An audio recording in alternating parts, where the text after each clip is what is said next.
We turn now to a unique use of EFT that, in my experience anyway, is probably underused, and that is using EFT on the telephone. There are many advantages to using it that way, and we're going to discuss that in the session that follows, and there are some disadvantages as well. One thing I want to point out, though, is that before using EFT on the telephone, you need to check this out with your state licensing board and any state legal requirements that may be limiting you in this regard. I'd like to spend, with the last hour that we have, I would like to spend time, we do one demonstration, but I want to do it within the framework of a phone session. It is one of the things that I did a lot, I mean a lot, when I was using voice technology, and I can still do, you know, do I need something? No, I'm not going to do that, thanks. That I do now with the techniques that you're learning, you still do it on the phone. And as I discuss the use of the phone with a number of people that are on our EFT list, yourselves, etc., I find there's not very much use of the phone. But what I'd like to do a little discussion started first, if we can. How many of you do your technique over the phone very often? How many do that? Okay. Could we get a microphone here to Marty? I'd be curious as to how you do it, what you do, and so on. I've actually worked once with someone that I had not ever met, seemingly quite successfully, having to do with test anxiety. And I've worked with a number of people over the phone who are our office clients, and asked me some more specific questions so I can... Why does an office client deal with you over the phone? In one case, a person called, her husband had just informed her that he was leaving her. Oh, and she was having emotion about that. And we... Is that right? Yeah, she felt a few things, yes. Okay, thank you. I may ask another question, but I want to do something with that.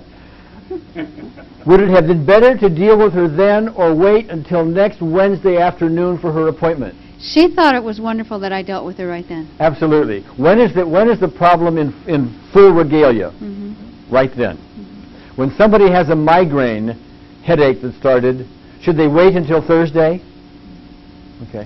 And in fact, she'd never done any tapping before. Oh, she hadn't? No. Okay, did she even know what it was? No. So you had to describe to her where the points were? Well, sort of. I gave her a few points, and they weren't very difficult, and it worked really well, and that was okay. it. But you did have to describe it to her. And I didn't need PR, and I didn't do collarbone, and I didn't do any of that. I just said, would you try something? And it was, and she went, whoa. Yes. She wasn't crying anymore. One of the major advantages of the phone is people can deal with you and get the result from you when it is most apparent and when they really need it. When they come back into the office, sometimes you've got to go back and you may not have all the aspects there and all kinds of other stuff. Okay, but when it's right there and they need the relief right then, I mean, it's a beautiful tool. I can't tell you how many headaches that people have called me with, and we just take care of them on the moment. Okay, or issues like you're talking about there. Who else uses the phone? Right here with Marilyn. I have a notice on my website that I do phone sessions, and I combine EFT with hypnotherapy on the telephone, so I can work with people all over the world, actually. And one of the things that I can do is I'll ask them, I'll pose it this way, if they have an issue, let's say they have performance anxiety, I'll ask them to finish this sentence. I don't want to perform such and such because, and that gets the psychological reversal because they answer because I was afraid in the 3rd grade, or because it's phrased I don't want to. So we'll get right there to it, and then we'll tap on that. Right. Okay. And I do a lot of other things with them, talk with them for quite a while, and I make them a hypnosis tape as well. That is gleaned from all the information that we have gathered together. But we can do the EFT tapping right over the telephone. Plus, another thing that I do is I post on the internet a consulting agreement, which I gave you, that has agreements that the two of us have. For example, they tell me what kinds of issues that they have, if they have AIDS, or if they have cancer, or if they have big problems, or I want them to, if I give them have 24-hour cancellation policies and all other kinds of policies. Also, I agree to strict confidentiality so that they know right there, and they sign it, quote unquote, sign it over the internet. So the phone sessions work really great, and sending them the tape of the session, which I make afterwards usually. Sending them the tape keeps it reinforced. So it works very, idea. very well. Let me ask you this. If you were a client, would it be less expensive for you to call your therapist on the phone, or to get in your car whenever you're take time off work, go to your session, drive there to and from, wait if you have to, and then come back? Which would be more efficient for you as a client? I kind of loaded the question, but which would be more efficient?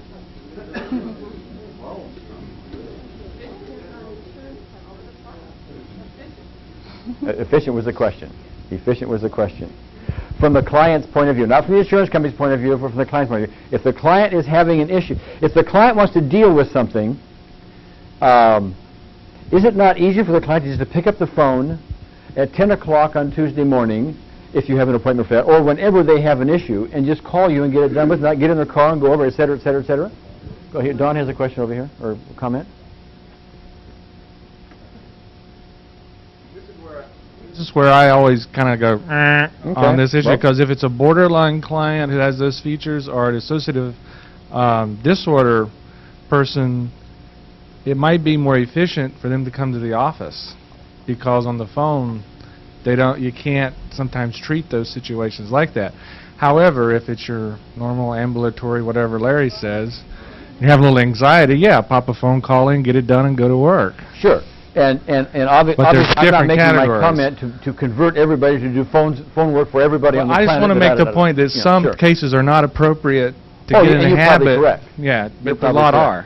You're probably correct. However, I will also tell you, I don't know how many hundreds it is now of people that have called me from all over the world, all over the country anyway, well, actually all over the world, that I've never met. I would know them if they come up and kick me in the shins. Okay, and we have dealt very effectively with all kinds of, sometimes very severe issues. I just point that out. I understand, but you don't work on a daily basis with these people and form a relationship and trust and da-da-da-da-da-da. Oh, interesting. You think I don't? Well, you do that, but you don't do it every week for 15, 20, or 30 weeks. That's true. And that's a whole different structure that we work in. Well, what's interesting about that is that if you will listen to the audio tapes, there's one of the cases, her name is Bonnie. And Bonnie was a gal that called me actually was from Ohio. I've never met her. She had all kinds of, as she was talking to me when she first called, her knee was shaking. It was like this. She was shaking because she was talking about a traumatic incident where something her father had done to her. Okay? And so we did the tapping right over the phone. Down it goes. Here comes another one. She's shaking, trembling. She does this all the time. Went down. When all kinds of things. Those things weren't actually on the tape. I didn't record them at the time. I recorded an interview with her half hour later, or a half-hour interview with her 6 months later. But I had this long, ongoing relationship with her. She called me several times a week, and we just kept doing issue after issue after issue after issue after issue. She quit biting her fingernails. She lost weight. I mean, everything happened with this lady because she kept after it. Now, was she a multiple personality disorder? I don't think so, but she had a lot of trauma. The only thing I'm pointing out is with the phone, we can do a lot more than we think we can do. I guess that's my point. The point I want to make is, I didn't mean to say that you don't form relationships and other kinds. I'm just saying that there are limitations and there are perfect opportunities. And every time, and prior discussion with other people, is it more efficient? Well, for me, that depends on who you're talking to. Sure, of course. I just want to make some kind of and you're right. And these context. Yes, that's all. That's correct. And all I'm pointing out here is there is an opportunity within this that I don't think is picked up on as much as maybe it could, and that's why I'm pounding a little bit. Mary had a point here. I just want to say I did some homework as a client and found that there was a level of anonymity and privacy that I appreciated. And I've done phone work as a therapist, and probably my most dramatic one was I was on my cell phone one of my group members called and said, so-and-so suicidal, I'm on my way to California, from Oregon to California on a vacation. And I sort of called her with this attitude, you know, we're just going to tap this away so I can enjoy my vacation. And that's what we did. In about 10 minutes on my cell phone on the way to California, we tapped her suicidal ideation away. And it was pretty serious, you know, it was serious enough. Had she been in my office, I would have probably been considering, you know, is this hospitalization or not? And it only took 10 or 15 minutes, and I felt quite secure from the answers and my own intuitive diagnosis abilities that she was fine, and she was. Yeah, Adrian had a call some time ago from Lake Tahoe. Some guy had just entered into a panic attack. I mean, she's up in Lake Tahoe. I mean, in fact, the words were, my room number is the drug, whatever it was, you know, please call the hotel and tell them I'm here just in case something happens to me. And she thought they were going to die. And it took Adrian about 10, 12 minutes to bring her down, which is an eternity for this process, but all over the phone. And there was no other help around. So it's, you know, it's an invaluable tool which we don't use enough. That's one of my points. Go ahead, here, Marty.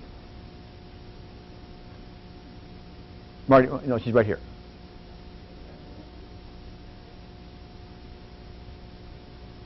I think ethically, you know, this is very good, but insurance companies frequently will not pay for phone work.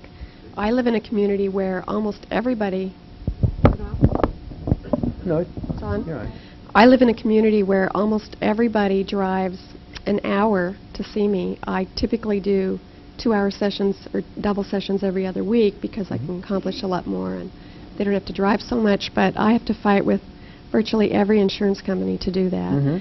And you know, these are people paying $300 or $400 a month for insurance who really don't want to have to pay out of pocket on top of that. So I think we have a lot of work to do to educate insurance companies about what really is efficient and not what they think is efficient. Yes, there really is a practicality to all that, and I understand what I'm saying is not perfect. I'm not saying everybody just drop what you're doing and do phone work only. I will tell you, Roger Callahan does phone work only, as far as I know.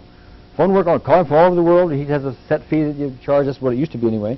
And you know, he'd be, don't call me after so and so in the evening, some member in the evening, but he's on call all the time, and people will call, and typically his sessions are 5 to 10 minutes. That's it. You know, call me back when you feel bad again. Okay? Behind you, over here, behind you.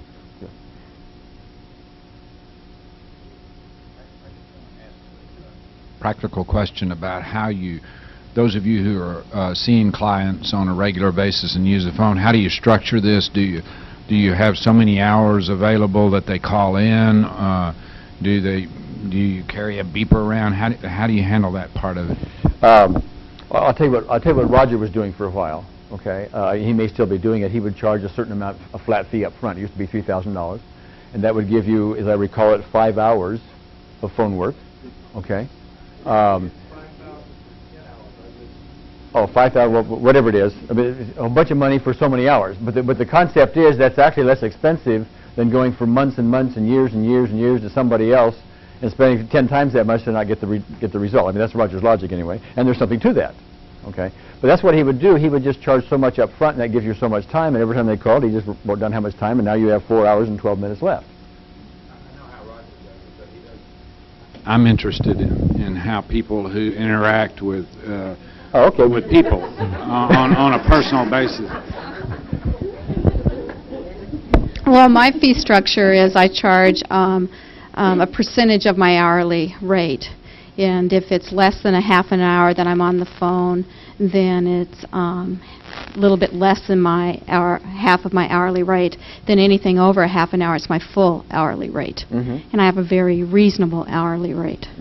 And it seems to work very well. But I'm going to throw another monkey wrench into this. Oh, do it. I have legal advice that says, Eldringhoff, do not do this outside your state limits. You're outside your licensure. You risk attorney generals of other states coming after you for practicing within those states, regardless if my rear end is in Washington state when I do it. Now, if I establish face-to-face contact, they become my client in Washington state with me, they can be any place in the world and I can treat them. That's my legal advice. Okay. I'm your client, and I know about the fees, but I've got a headache, and it's 5:30 in the afternoon. How do I get a hold of you? I have a cell phone with me 24 hours of the day. Take that, Will. But my clients are very respectful, and I don't get bothered after certain hours because they want me in good condition the next time they need me. And they also have tapping routines to use without me. Yeah, in my experience, people tend not to, they don't really abuse it. You carry a cell phone too? No, I don't carry one. If I don't happen to be there, I'm not there. Again, I don't charge either, so that's just one of the, I'm not there. They can't really complain, I guess. You have to speak to someone in that moment. You make an appointment for later. So you just do it the same way you do regular clients. Is you have your appointment book and you say, well, we're going to meet 5:30. What's your time zone?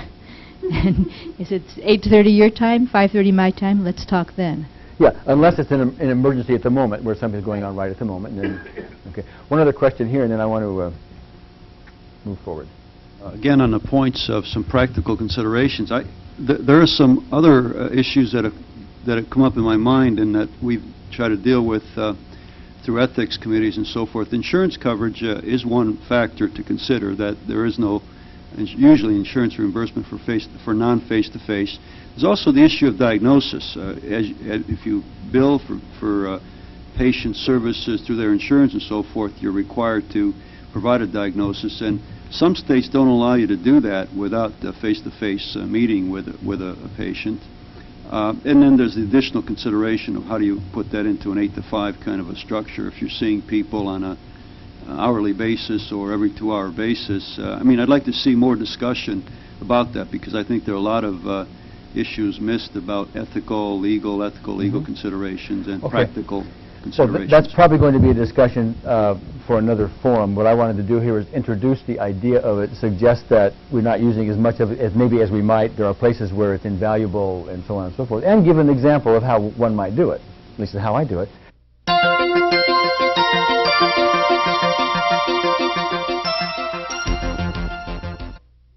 Gibson agreed or volunteered or whatever. Why don't you sit here, could you?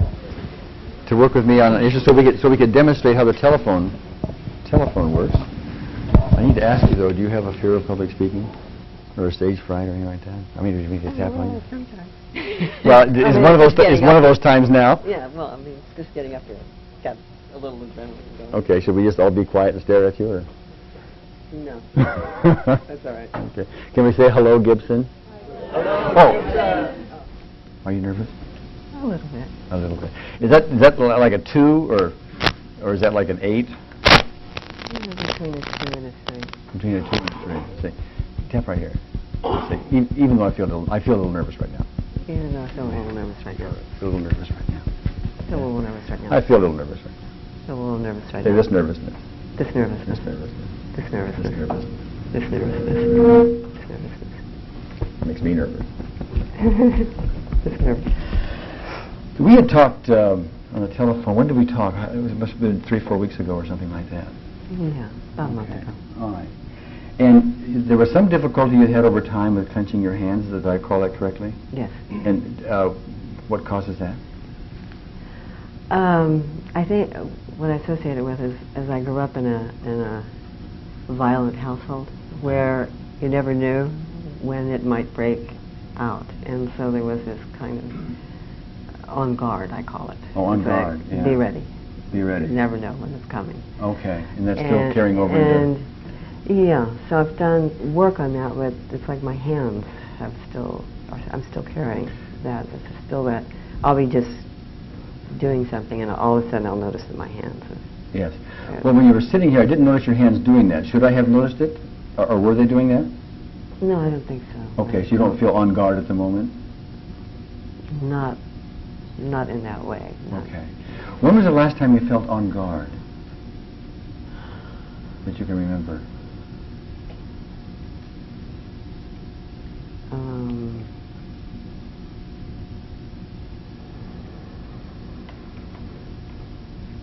I'm going back. Well, when I noticed this is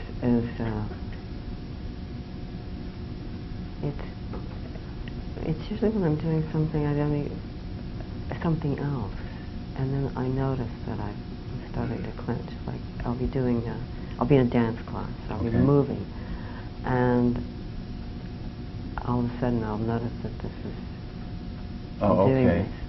How do you do that? That's a strange question, I know. Yeah, You probably well, never I had it did. asked before, but I'm now going to ask it. How do you get to the point where you clench your fist and you feel on guard? Well, I start tensing in my arms, and I Like, clamp my fingers. I press my fingers into my hands. no, that is what you do. Mhm. My question is, how do you do it? But I need to make my question more clear. Mhm. Okay. What I'd like to have you do is teach me how to do it. You see, I don't have that. Okay. I don't have this. I'm getting it now. Oh, are you? Okay. Well, what I want to know is how you're doing it. Teach me how to do it. See, I don't have it. I don't feel like I need to do this right now because I'm not doing mentally what you're doing. I'm not bringing up. There's not a sound in. I'm not hearing a voice, an internal dialogue. I'm not making a picture. I'm not bringing up a memory. But you're doing something like that, or you wouldn't be doing this. Uh-huh. So what are you doing? I'm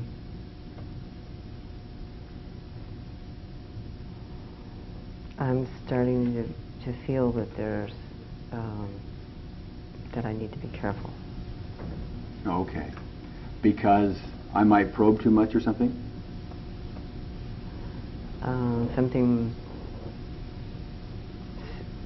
Something unexpected, something destructive, something damaging, something dangerous might happen. Oh, okay. All right.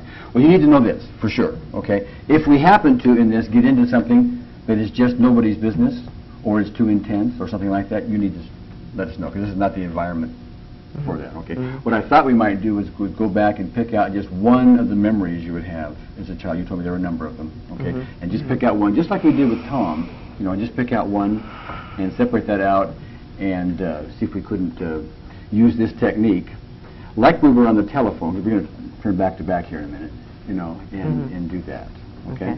Is there such an issue? I mean, I'm sure there is. Can you put it this way? Can you pick out one such issue, but don't really dwell on it? Just pick it out like it was a little movie and label it. Okay.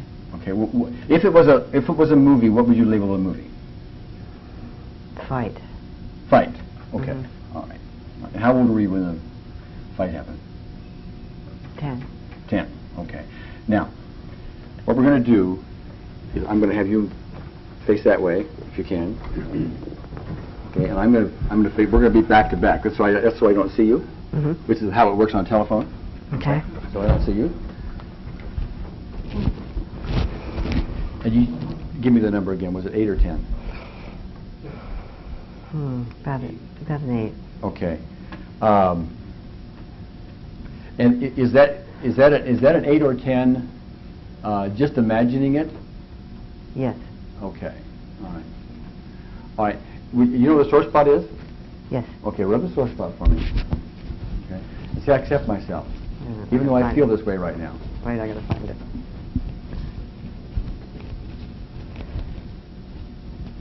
Okay, what did I say?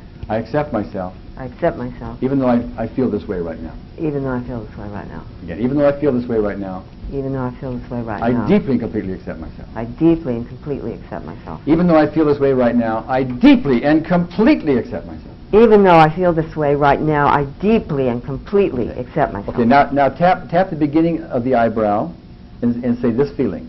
This feeling. To the side of the eye, this feeling. This feeling. Under the eye, this feeling. This feeling. Under the nose, this feeling. This feeling. Chin point, this feeling. This feeling. Under the arm, this feeling. This feeling. Okay. Now rub the sore spot against it. Even though I still have some of this feeling, Even though I still have some of this feeling. I deeply and completely accept myself. I deeply and completely accept myself. Okay, under your nose, remaining feeling. Remaining feeling.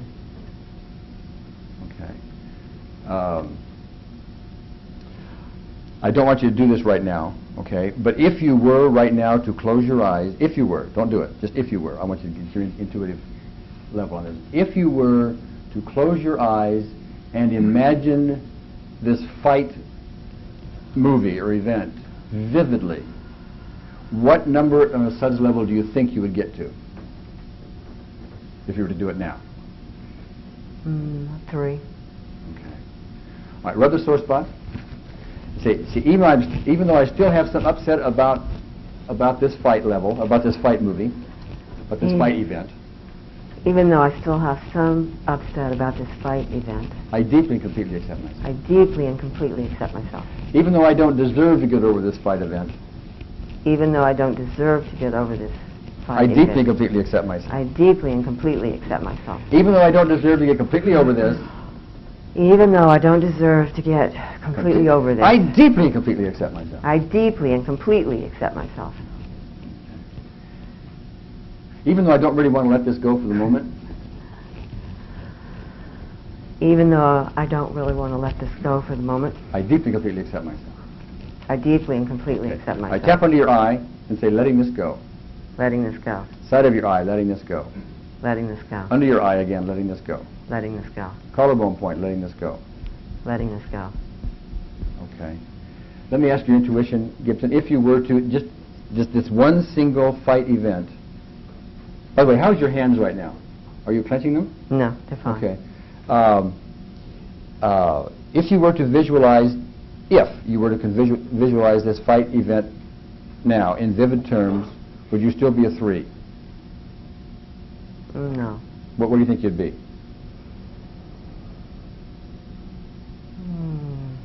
There's not much there now. Okay. If you would do this, and listen to me carefully, okay?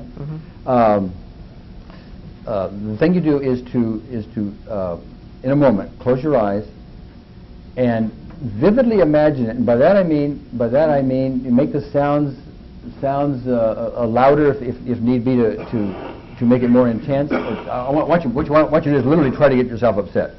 So make the sounds louder, the visual items bigger, brighter. Do whatever you can to get yourself upset, and literally try. But the moment you find yourself getting intense, stop instantly and let me know, would you please? Okay. All right, go ahead.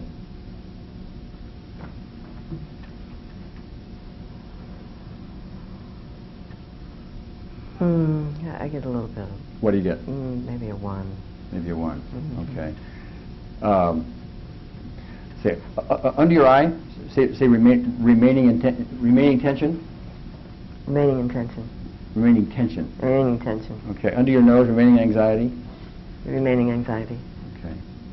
Try it again.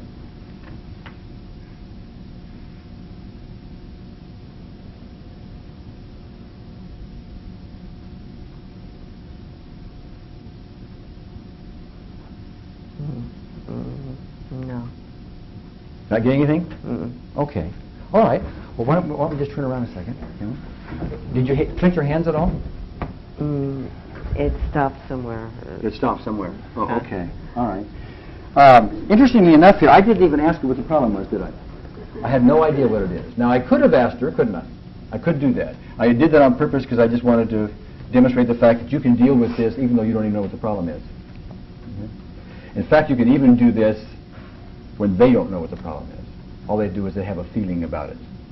And that's one of the nice things about diagnosis, because you can just keep going and going and going and going, and you watch your little thermometer go on, as you get used to it, and you'll watch them come down. You'll also watch them flip out in other aspects. There's also, by the way, in my thermometer back here, I see several other aspects, other things that are linked onto it. Yeah. It's almost like you wanted to jump over to them. Is that right? Yes, I can feel it. Okay, okay. But that one issue we dealt with, that one's fine. That one's fine. But I can feel that pull. Yeah, of course. Yeah, and that's what happens by this. Interesting, it's called a pull. I've never heard it called that way before, but that's a way to describe it, because it's like we've taken care of that, but we got this other one, and you just shift over there, because you're not going to be done with your hand clenching until we take care of the other trees in this emotional forest. Okay. Any questions from me, or do you mind answering questions? No. From me, or okay. We need to hear from Nahoma. My question is, I'm thinking of one of my patients who has a lot of memories she does not remember, which have very clear impact on her present life. Can we tap for a memory that she has only the barest outline of? We have a little phrase called "try it on everything." Okay. Right. And one of the examples I give there, to me, it's a classic case, because I was in Omaha 2-3 years ago, and there was a gal who had a repressed memory of childhood sexual abuse. Okay. And one reason she knew that, or she didn't even know that for sure, because she had no memory of it, she just had this feeling about it. And she had a personality change around 5 she kept being told about, from extrovert to introvert. And she had like a psychic teacher or some kind of healer that she was dealing with that tuned into that, okay? And I brought her up, and she started crying instantly because she sensed that she was going to start remembering what it was, but even though she wanted to get beyond it. And we just kept tapping. I had no idea what was going on, but this is what she would do. As we were doing it, she would sit like this, and her arms would shake, and she would cry, and then we would tap, tap, tap, tap. I was doing the tapping for her. Okay, I wasn't diagnosing this time. I was just using EFT. Tap, tap, tapping for her. But she's involuntary, or not, just like automatically assuming a sexual position. Okay, and she's shaking like this, and then she'd stop crying. She'd be fine. And then so we'd do a little more tapping, and she'd do it again. But she would shake a little differently each time. There were some differences in the way she would shake. Okay, but after about 15, 20 minutes of that, I looked at her and I said, because I just somehow intuitively figured out she finally knew what it was, although she wasn't able to articulate it yet. So I used my favorite NLP question. I said, Miranda, I know you don't know what really happened, but if you did know, who was it? Okay. She said, it was my uncle. And she even remembered the phrase that was said. This is how uncles love their nieces. And then we started joking about it. And the audience joked, and she joked, and it was just gone. And you can have her phone number, and you can call her, and she will tell you about it. Because I called her, I don't know, a few months ago, and put the whole case on the internet, for which I got massive gas from some places. But not from her. No, not from her. Oh, no. She's very free of it. Very free of the whole thing. She's very grateful about the whole thing. But to answer your question, yes, we can do that. But you need to do a little artistry. But see, with Gibson, I did not know, and I still don't know what fight means. I don't have a clue what it means, and I don't need to know. Now, it might be helpful eventually if we're going to get into more and more things to know what these things are and to wiggle around them and link them together and so on. It's helpful. I'm not saying it's not helpful, but I did it on purpose without knowing what it was, just to demonstrate that possibility. Okay. Other questions of me or Gibson? Go ahead, back there to Brian.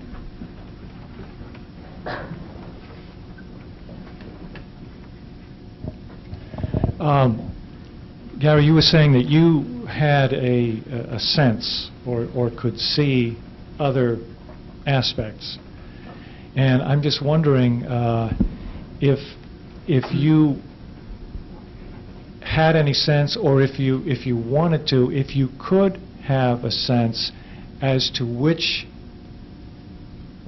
aspect might be the one, if there is one, that would clear. I don't have that sense as we sit here. Okay, this is also the end of the day, and I've been staring at this bright light all day long. I'm not even seeing you very well at the moment. Okay, I will tell you what I was seeing. It was it's like the one thermometer we had. I was reasonably accurate about how it was falling. You can watch me doing some numbers here. Okay. But I know it's never perfect. By the way, just because she says one number and I have a number doesn't mean our scales are the same. She could say a 3 and I could say a 2, and But if she says a 9 and I say a 1, we're way off, aren't we? Okay. But what I see is I saw just a lot of little thermometers, some bigger than others, back there waiting to be discussed. Okay. But I let them go for the moment because we only have so much time. Okay. You have a comment? No. Oh, okay. All right. Now, somebody else may not even want to use the thermometer. See, that's just my own little metaphor that I put up there. That is my metaphorical contact, if you will, with the other than 4 dimensions that Bill was talking about. Mm-hmm. Okay. Now, the interesting question is, could I get a sense of that? I'm sure I could. I just haven't developed that yet. Yeah, because in my, in people I've seen and done this with, sometimes there's some degree of generalization, and I had one case where I treated one very specific fear of buttoning a top button or zipping a jacket up, and everything in this person's life cleared out. She lost weight, she changed the way she dressed, and it was such a and it was one of the first people Yeah. I had done. I was Get your just attention. blown away by it. And since then, I've never had that degree of generalization, but I've always wondered if there was some way to get at the problem that the person is presenting and be able to intuit what part of that or what aspect of that might be the linchpin that looses that and other problems. If you're going to get to that, and I haven't developed that skill yet. Remember, I don't have people streaming through my office all the time. I don't even have a chance to practice this very much. Okay, a lot of you have 5, 10 people, all the time. But I don't have that. Okay, so I have not developed that. But my guess is, if you're going to develop it, you're going to do it through this kind of technique. This is how you're going to do it. And one of the beauties of this, by the way, is even though I'm showing you a way to use intuition, to use the tapping points and so on and so forth, it is a launching pad to all of your intuition, because there's no reason you have to just narrow it down to this little part of it. You can use it for anything you want. This is the beauty of this thing is you already know one. I'm going to say it again. You already know one thing that works well: mechanical EFT. You get out here, you play around. You go back here, you fall back until finally you get some comfort here. Now you know tangibly that there's something very valid. You've had experience with your intuition. You've had some surprises that worked, and you get more confident, and off you go. Okay, and there's no reason you have to stay within tapping with your intuition. Mm-hmm. That's just simply a limit you'll put on yourself if you do that. Other questions? Go ahead, back here, Callie. Callie. I don't know, but I have a strong sense that if you were to ask what the core issue is, you could probably get some information about that. Oh, yeah. However, above that, I have total and complete respect for the wisdom of the client who bubbles up these issues in the appropriate order in order to get to where she needs to go. Yes. If we had the time, and that was the goal of this session with Gibson, one of the questions I would ask is well, if there was a core issue, what would it be? Okay, that's a simple little question. Now, she may or may not give me the core issue, but I've got a better chance of getting at it by asking that question than almost anything else, at least the way I understand things for the moment. I've done that a lot of times. I do it with physical things. If there was an emotional reason for your headache, what would it be? Bingo, here it comes. Typically. Other questions? Oh, you have a question over here with Sharon. So much a question as a comment or whatever, but I saw you were facing us when and I saw your arms stopping at a lot of the what looked like psychological reversals where you're going back with. Yeah, there was a point there where we weren't getting about reversals at all, so I had to say it more emphatically. More emphatically and everything. And what came into my brain in a really strong sentence was safety. It's not safe for her to give up this thing. Yes. It's like I wanted you There's your intuition just plugged in. Now, I forgot. Did I use it? I didn't use it. Okay. And she came down anyway. Yeah, but I just wondered. I guess I wanted to check it out with you whether that. No, you don't even check it out. No. Don't even. This is. You have too big a left brain. You're too much like an engineer. Okay. You can't stand those people. But anyway, it just was. It was. No, wait. You just tuned in to the thing of safety. Now remember, I'm a different person than she is. We are together. We have our own intentionality. Yeah, and we're plugging in, and we found a way to do it. That works. And you've picked up safety. That's fine. Between the two of you, if you were doing it, that's probably what would work, and you would work into safety, and so on you go. You would pick up different points in that way. That's the whole point I want to make here. Okay. Okay. And you just did it. Like, go over your left brain. You don't have to do it my way. Thank you. Okay. Your way is better than my way. There you go ahead, Betsy. I'm curious about your wanting Gibson to keep her eyes open, but imagine they were closed, and if she had a really intense feeling, she should stop rather than actually having her close her eyes. Oh, yeah. Yeah, thank you. Thank you. I do that, but specifically, I had the sense here, because of the possible potential nature of this, that we could have some real intensity, and I always want to avoid that. I always want to make this as painless as I can. So when I have that sense of it, what I will often ask them to do is, don't imagine it. I don't want to put them through it. Just give me your intuition. If you were to imagine it, what would it be? Okay, and they'll give you an answer. Okay, it may not be an accurate, but if they give me, if I were to imagine it would be an 8 or a 10 or something like that, I'm going to do something to take the edge off of it first. Okay, or I'm not going to zero. That's one reason why I didn't ask her precisely what it was. The thing I was dealing with was a more general thing, like even though I have this fight event, or I had the emotion over this fight event, I forgot the words, but I was talking about the fight event, which to me is a more global thing, and she can take it as globally or as specifically as she chooses to do so. I mean, I gave her that choice. I didn't say you had that choice, but you had that choice as to how to zero in on it. And so we did it, I think, with, I wasn't watching your hands or anything, but were you having much intensity as we were doing that? In the beginning, the first round. The first round? Mm-hmm. Okay, all right. But then it shuts you down. Okay.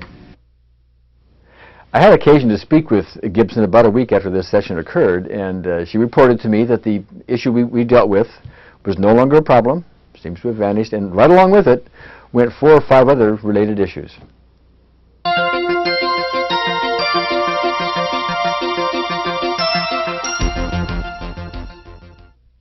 You and I talked on the phone how long ago? About a month ago or something? Something like that. And I was asking you about what you wanted out of the seminar and so on. And so you'd mentioned to me that somewhere in your past were some abusive issues. Okay. And so what I asked you to do was, well, you have a number of them, is to take just one of them, which I don't even know what it is. Okay. And we would deal with the one and try to separate that one out. I'm quite aware that quite often the daisy chain goes on, so we take care of one, and here comes another, and so on and so forth. But you've located the one? Yeah, when you when you asked me about it, one popped up. Okay, all right. What I'd like to do with you is just do this as though we were on the telephone. Okay. Which means we will just turn our chairs, your back to my back.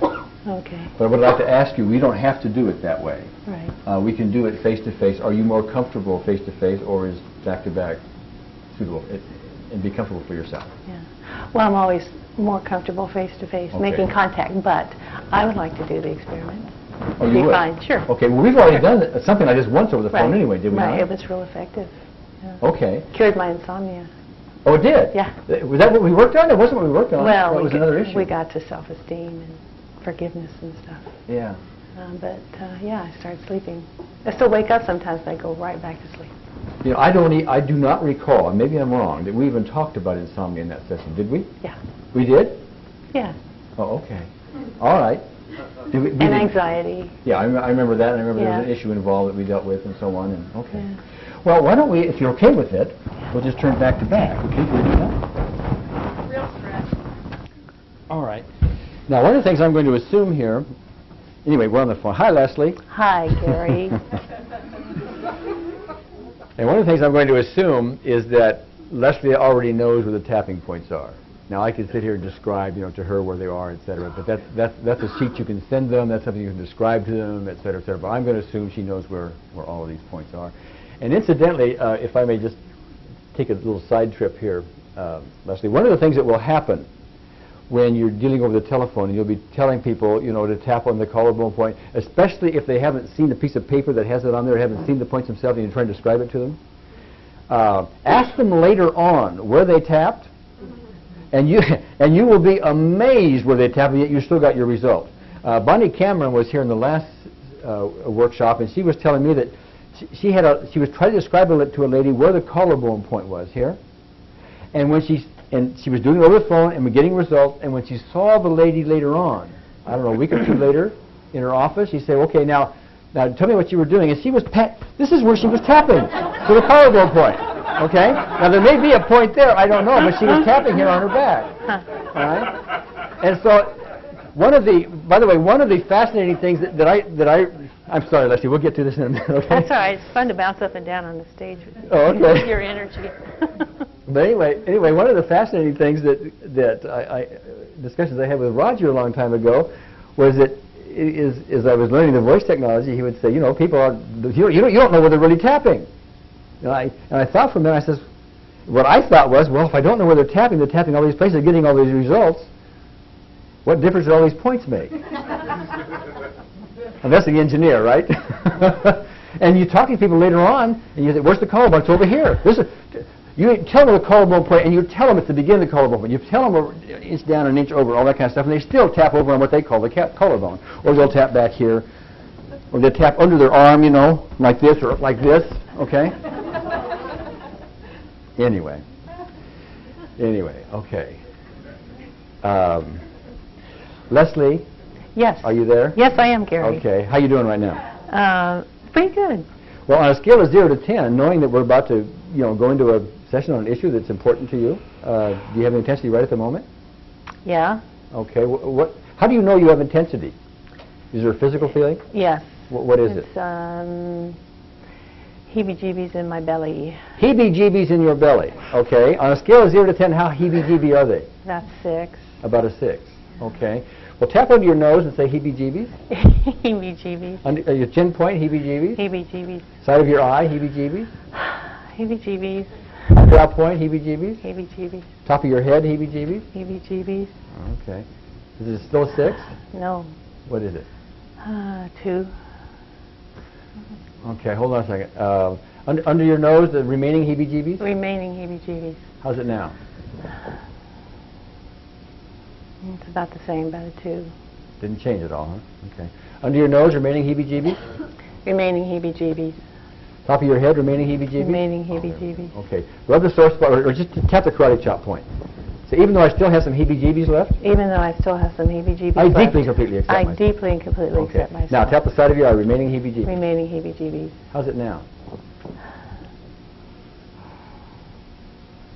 I'd say barely a 1. Okay.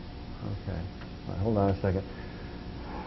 Under your chin point, the remaining heebie-jeebies. Remaining heebie-jeebies. Top of your head, remaining heebie-jeebies. Remaining heebie-jeebies. That wrist point, remaining. Remember Remaining what it is? heebie-jeebies.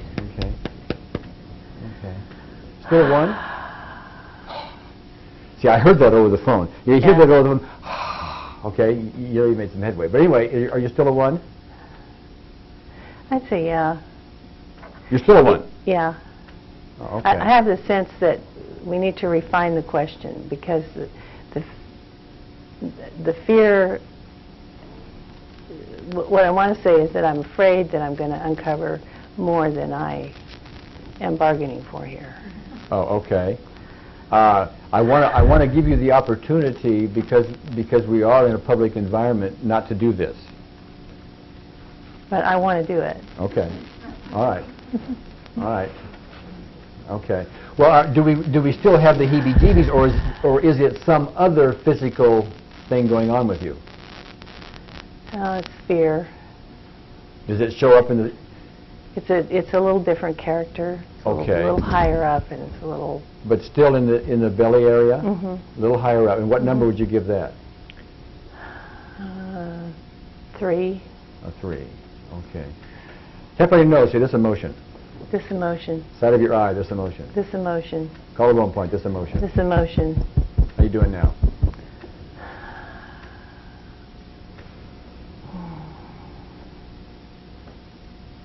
It's down. I can't help but feel that because I'm up here and I'm going to do this, that I would have something going on in my body. You're supposed to, but you don't right at the moment. No, I do. Oh, you do, but Yeah. it's minor, or am I missing it? I'd say it's minor. Okay, but it's a fear of getting into more than you bargained for. Yeah. Okay, all right. It's not a fear that I won't be taken care of. It's a fear of knowing. Yes. Okay. All right. Tap the eyebrow point and say this fear of knowing. Fear of knowing. Under your nose, this fear of knowing. Fear of knowing. Okay. Chin point, this fear of knowing. This fear of knowing. Side of your eye, this fear of knowing. This fear of knowing. Top of your head, this fear of knowing. This fear of knowing. Under your arm, this fear of knowing. This fear of knowing. The ankle point, you know where it is? Yeah, this fear of knowing. Is it the outside or inside? Inside. This fear of knowing. Okay. Karate chop point, so even though I still have some of this fear of knowing, Even though I still have some of this fear I of knowing. deeply and completely accept myself. I deeply and completely accept myself. Again, even though I still have this Even fear. though I still have some of this fear of knowing, I deeply and completely accept myself. Okay, a little louder. Even though I have this fear of Even knowing. though I still have this fear of knowing, I deeply and completely accept myself. I deeply and completely accept myself. I love myself and forgive myself I love myself and forgive myself for everything everyone else has always done to me. for everything everyone else has always done to me. Okay, side of your eye, this knowing feeling. This knowing feeling. Okay, eyebrow point, this knowing feeling. This knowing feeling. Under your arm, this knowing feeling. This knowing feeling. Under your nose, this knowing feeling. This knowing feeling. Chin point, this knowing feeling. This knowing feeling. How you doing now?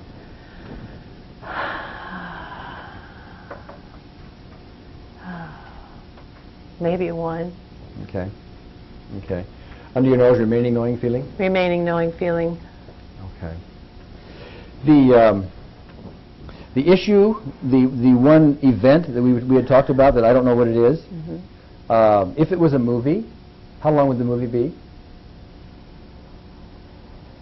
3 seconds. 3 seconds. Really short. Really short. Okay. And if the movie had a title, what would the title be? Attack of the Grandfather. Okay. Under your nose, say Attack of the Grandfather. Attack of the Grandfather. Chin point, Attack of the Grandfather. Attack of the Grandfather. Side of your eye, Attack of the Grandfather. Attack of the Grandfather. Okay, eyebrow point. Same Attack thing. of the Grandfather. Top of your head. Attack of the Grandfather. Okay. Karate chop spot. Attack of the Grandfather. No, karate chop spot and say this for me, okay? Even though I have some of this Attack of the Grandfather problem left, Even though I still have some of this Attack of the Grandfather problem left, I deeply and completely accept myself. deeply and completely accept myself. And I love and forgive my grandfather. I love and forgive my grandfather. Even though I really don't mean it at the time. Even though I really don't mean it at the time. At this time. At this time. I'm going to forgive him anyway. I'm going to forgive him anyway. Because it's costing me dearly. Because it's costing me dearly. Okay. Under your nose. Grandfather attack. Grandfather attack. Side of your eye, grandfather attack. Grandfather attack. Collarbone point, grandfather attack. Grandfather attack. Side of your eye again, Grandfather attack. Okay, top of your head, grandfather attack. Grandfather attack. Eyebrow point. Grandfather attack. Under your nose. Grandfather attack. Chin point. Grandfather attack.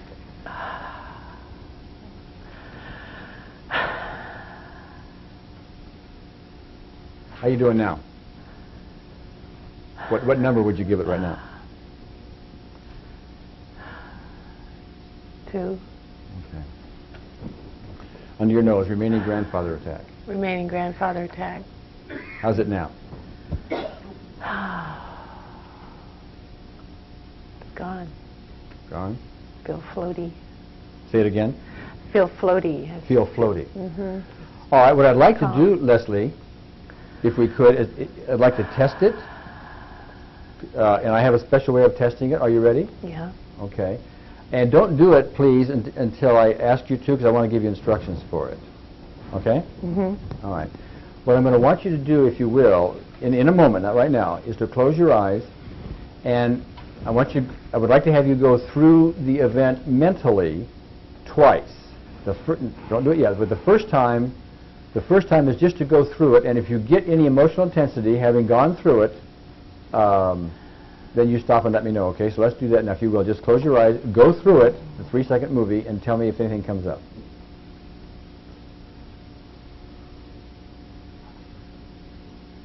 Yes. Okay, what number do you get to? About 6. Okay, is it a new aspect?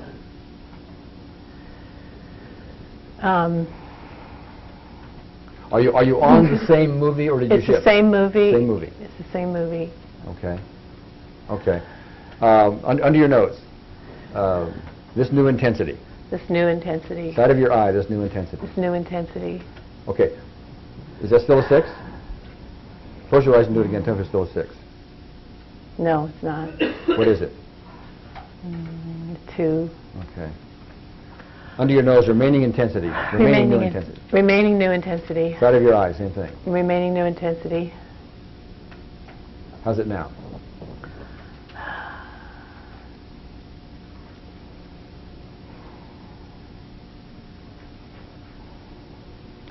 I think it's about the same. I kind of want to say what it is.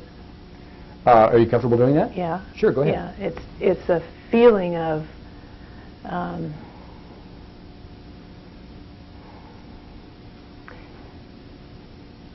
what it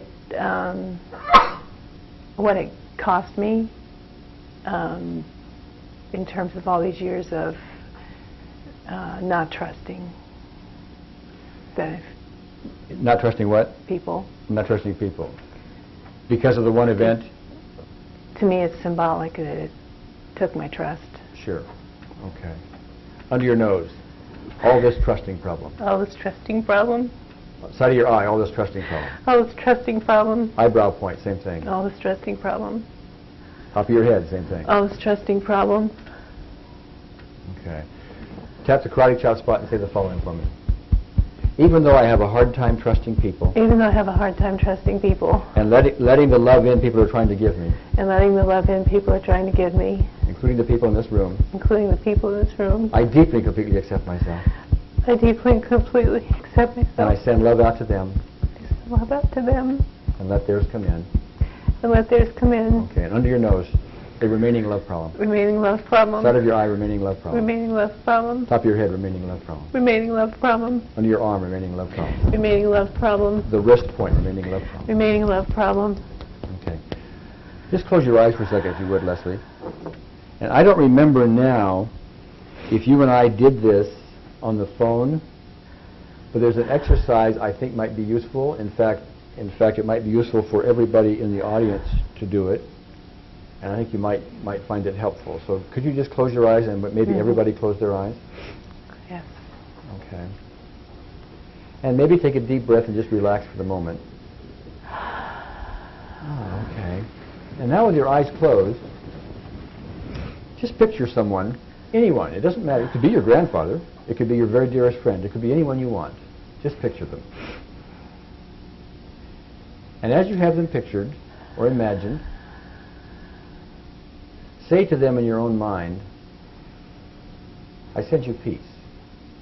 And then do it. Just send them peace.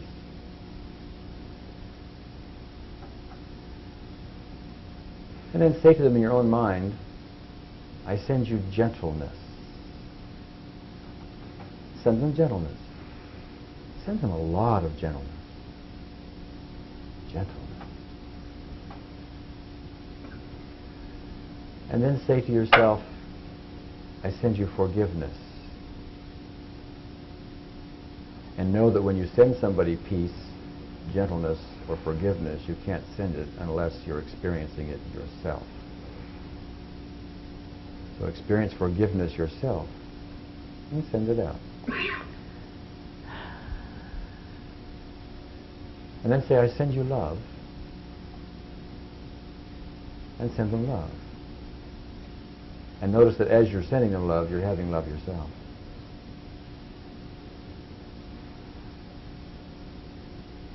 Okay. And open your eyes for just a moment, Leslye. And then if you would, first of all, let me check out with you. How are you doing right now? I'm fine. How did you do with that exercise? Did you have a hard time doing it?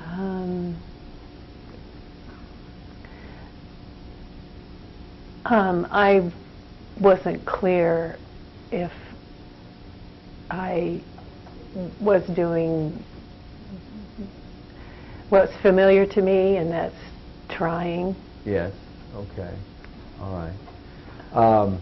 If we can go back to that 3-second movie, would you close your eyes again, go through it, and tell me if there's intensity involved?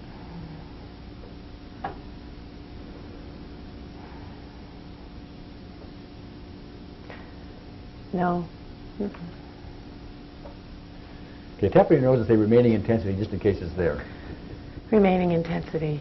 Just in case it's there. Just in case it's there. Okay, side of your eye, the same thing. Remaining intensity, just in case it's there. Okay, under your eye. Remaining intensity, just in case it's there. Okay.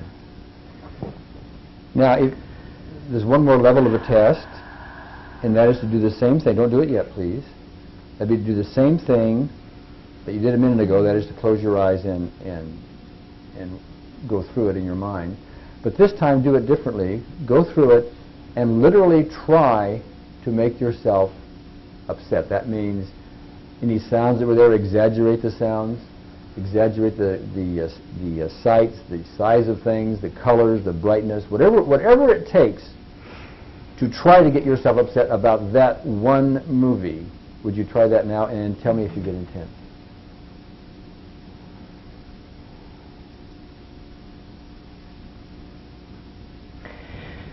I get sadness.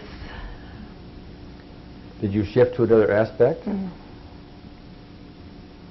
The aspect is that I was very young and playing and engrossed, and my back was to him, and it was the shock, and that it was the shock.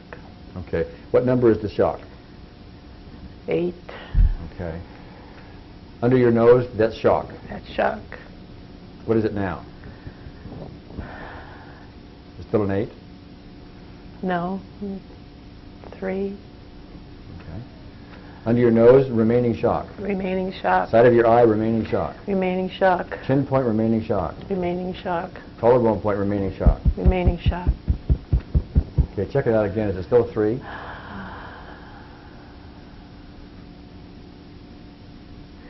No. There's anger. Yeah, there's a new issue. Yeah. And so, what number is it? 8. Okay. Under your nose, this anger. This anger. Is it still an 8? Yeah. It is. I want to do more. This anger. I don't know. Okay. Under your nose, this anger. This anger. Side of your eye, this anger. This anger. Chin point, this anger. This anger. Top of your head, this anger. This anger. Side of your eye, this anger. This anger. Okay. Wrist point, this anger. This anger. Top of your head again, this anger. This anger. The ankle point. This anger. Side of your eye again, this anger. This anger. Okay. Still, what was it, 7 or 8?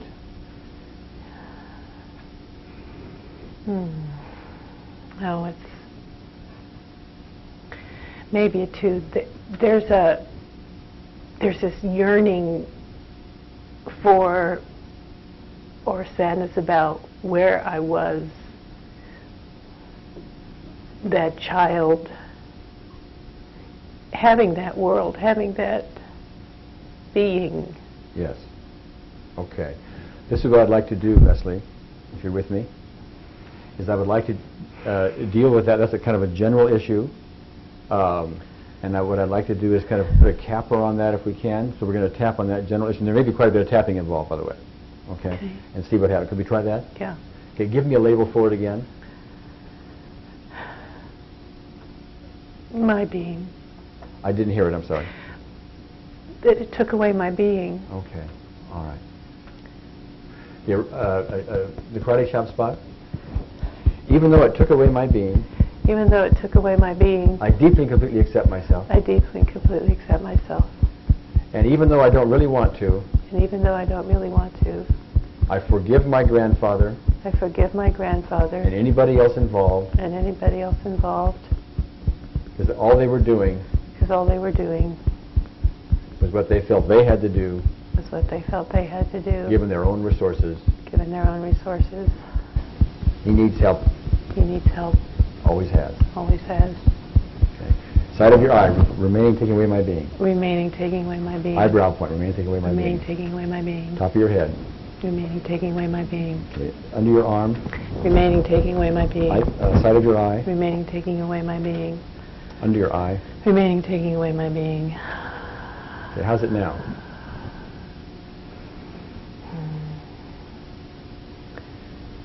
Zero. 0? 0. Okay. Under your nose. Remaining taking away my being just in case I have some. Remaining taking away my being just in case I have some. Side of your eye. Remaining taking away my being just in case I have some. Okay. There is still something left I don't know how to describe, and that has to do with the wanting it back. Having to do with wanting it back? Wanting her back. Wanting her back? Mm-hmm. And her is you? Yes. Okay. Is she lost? Yeah. Is that a yes? Yes. Just listen to me, okay? Just listen to me. Tap the karate chop point and just listen to me. Okay? Even though I feel lost right now, I deeply, completely accept myself. I'm not the only one who feels lost. But I'm not really lost forever. I'm lost until I choose not to be lost anymore. Being lost is really a choice. And it is really just recognizing. It's really just seeing the world through a different filter. Because it really is love all around me. Under your nose, love all around me. Love all around me. Okay, eyebrow point, love all around me. Love all around me. Okay. Side of your eye, love all around me. Love all around me. Chin point, love all around me. Love all around me. Okay. Are we on point, do you think? I don't know what you mean. Is love all around me an appropriate issue for you? Yes. Okay. Side of your eye, wanting her back. Wanting her back. Eyebrow point, she's already back. She's already back. I just haven't seen it yet. I just haven't seen it yet. Ankle point, same thing. Love all around me. I just haven't seen it yet. I just haven't seen it yet. Okay. How you doing now? What number? Of any, okay. I'm sorry, I didn't hear you. I didn't say anything really.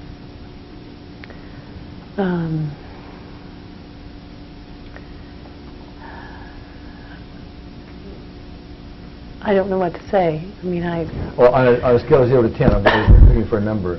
I don't have any intensity right now. You don't? I mean, I have. Okay. I'm someplace nice. Okay, good. You know what? I'm going to leave you there. Okay. Okay. We're going to hang up the phone now and turn around and talk to each other. Can we do that? Yeah. Okay. Can we give Leslye a little hand for that?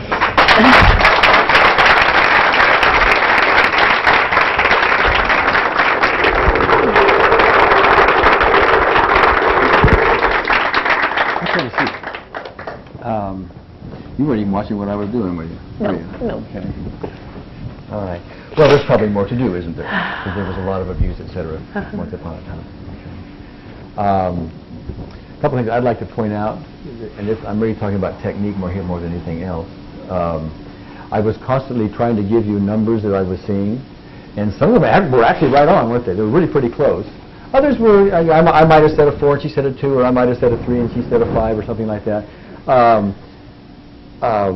But that to me is accurate enough, because all we're really doing here is getting guidelines. All I was doing, the whole thing, whether I was right, wrong, or otherwise, I was just simply using my surrogate muscle testing to give me guidelines. And it was telling me when we were stuck on our reversal. You'll notice a lot of times no reversal, right? None whatsoever. Just bing, bing, bing, bing. We had to do it a few times, but a lot of times no reversal at all, and sometimes 1, 2, 3 points. Sometimes it took more than that, right? But we consistently got results. At least this is my perception. You tell me if I'm right or wrong. On the various aspects that came up, we got them down in short order. Mm-hmm. Did we not? Mm-hmm. Pretty quickly. Mm-hmm. Okay. Anybody else have questions on the technique? Stephanie? I'm a little confused. I thought that EFT takes away negatives, and therefore, while we're doing the verbalization of the thing that's wrong, well, like for instance, you were saying love all around me, and as you were tapping, I mean, to me, that's like taking the love away. Well, good question. Thank you. Yeah. Thank you. Very good question, as a matter of fact. One of the things I started this whole seminar off with is the fact that we have to take some of the existing theories and question them. Okay, and one of the existing theories is you've got to tune into the problem, and that brings about the perturbations or the disruptions of the energy system or whatever, and then you tap, et cetera, et cetera. And that may still be correct. What I was doing was not necessarily doing that. I was giving a reminder phrase, okay?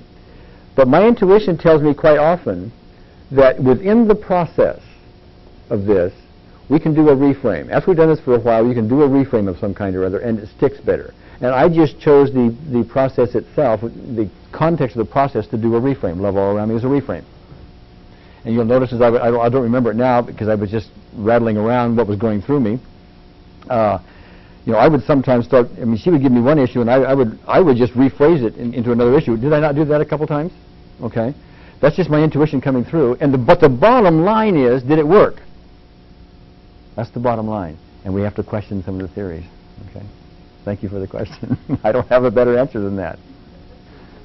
Back here to Don, and then to Willem. Don next. Your question was, if he's saying love's all around you and tapping on it, therefore he's eliminating that, right? Is that? No, well, I don't see it that way, and that is not what happened. I don't know how to explain that. You see, there's a lot of things I don't know how to explain. I don't know how to explain, I have my theory as to why Larry's system will work, my system will work, Brian Foley, who you didn't see, system will work, all of us are comprehensive algorithms, et cetera, and Fred Gallo's will work, and Roger Callahan's will work, and Greg Nicosia's will work, all of which have wide differences. Well, I viewed one session, you experiment around. One session last week, I did mostly positives and it worked. The person felt better, and I don't know why that works either, but I have never had a situation where it's eliminated something that should be there or positive. Yeah. I've never had that experience. So we just need to be flexible. Why don't you give it to Willem here, and he had a... Gary, could you explain what you did from second to second in selecting the point you tapped? I'm sorry, I need the question again. Could you describe in a little number of sequences how you chose the points you tapped? How I chose the point? Yes. Okay. I was using a combination of surrogate muscle testing and intuition. Now, I think I mentioned earlier that one of the first ways I was doing this was I would start at the top of the body, and then I would say, do we need the eyebrow? Yes or no. Do we need the side of the eye? And I just go down the regular EFT sequence asking yes or no. Okay? Movie when you do that? Or how do you No, I don't even articulate the words anymore. I point to my eyebrow, which I don't even need to do. Okay, I'm doing that so you can see what I'm doing. You point to your eyebrow, but I'm mentally asking the question: is the eyebrow point clear? Yes or no? That's what I'm doing. Okay. And you get it in a voice, or how do you know? We're talking NLP here. Is it visual? Is it kinesthetic? Is it auditory? It's none of those. It's none of those for the way I'm answering this question. It's all of those or parts of those. If you ask the question tomorrow, okay. But that's not a good enough answer. Let me expand some if I can. What I am just simply, I'm not auditorily. Well, I guess you could call it auditory. I don't know. But I'm asking myself with this kinesthetic movement here, with this muscle test. I'm just asking myself, is the eyebrow point clear? I'm getting a yes or no. Okay. It's not a visual thing I'm seeing. It's not an auditory thing I'm hearing. It's nothing. I'm just asking the question. Okay, but I'm not articulated. I just know what the question is. Okay, so I point here. I know what the question is. I've already got it set up, so it just happens. Okay. Now, to expand on that, what I was not doing here was I was not going down the body and asking on each of these points. What I was doing, I might start here, and I might start here, or I might start here, or something like that. And so the question might be, why did I start there? Okay, that's where the intuition starts coming in, because I just asked that's just what it seemed right to do. Okay. Again, there was not a gong. There was not a gift. There was not a message from God. Okay. There was not an orgasm. There was none of that going on to give me that clue. I was just simply doing it. Okay. That's answering my question. That's okay. Okay. All right. Here we. I'm sorry. Leslye has a comment, but you can give the microphone to Tony. But go ahead, make your comment. Love is all around me. Yes.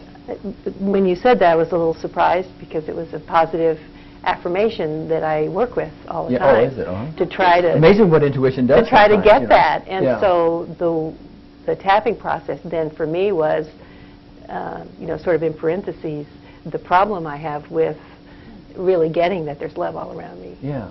Okay. Interesting. See, out of all the phrases I could have used on the whole universe, I pulled out at one point or another, "Love is all around me," which was her phrase. Now, I don't know where it came from. I let it go through me.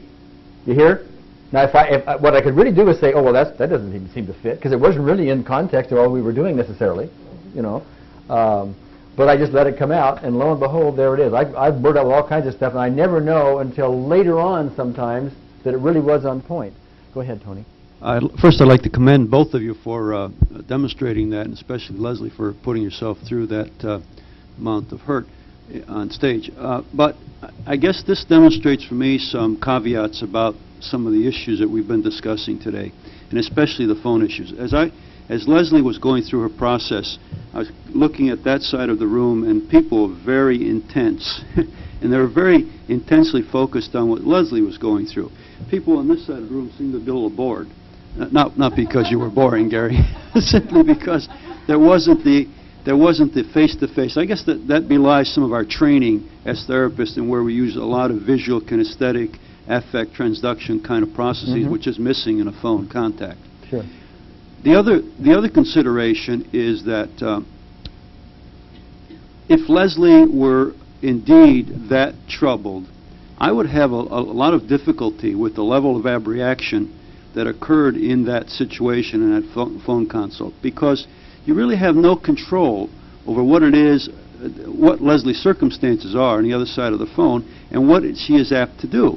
At any one point in time, if she were less well put together than she obviously is, that person might do something dangerous to themselves and others, and you'd have a lot of difficulty in recapturing that, recapturing both the abreaction and the circumstances associated with what might happen. Yeah, and you're correct. The answer is that could happen.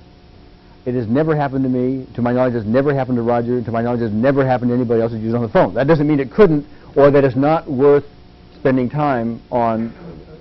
But the reality is, I've never heard of a real problem. Yes, there have been tears. Yes, there's been emotion, just like there is in your session one-on-one inside behind closed doors. Okay. Could I ask you about your feeling about the intensity and the fact that we were, quote, on the phone and not on the phone, et cetera? Well, it's surprised when you use the term abreaction.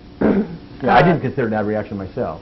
But I mean, I have strong feelings and I have access to them, but I didn't feel like I went anywhere. Or, you know, that I wasn't in it. It was still about it. Yeah. Okay. Go ahead, Ken. Yeah. I'm having a hard time with the idea of tapping away the negative. The way I see this is actually in your context, you're including the negative. Can you expand on that? We're out of time, actually, but go ahead. The whole essence of the psychological reversal is that we're including an aspect of ourselves that we have pushed away from ourselves. So we're accepting and loving ourselves with that aspect. That's what we're tapping into ourselves, loving ourselves with our defects, with our fears, our anxieties. They're not negative. They're not negative. It's not. I don't think that's useful at all to think of negative and positive. That's. Oh, okay. Well, the way I was always taught was what you want to do is isolate and articulate the negative, whatever it is. My fear of heights, for example, and it's the fear that you go for, you know. And what I've done here, and you'll see me do again, is I've kind of loosened that up a little bit, and I just put affirmations and reframes and blah blah blah blah blah blah blah. Bottom line is it's effective. Yeah, I don't think it's useful to call it tapping away something. Oh, okay. All right. Sure. Okay. All right. Well, one more question from Thomas, and then we're going to call it a day. Thanks. Yes.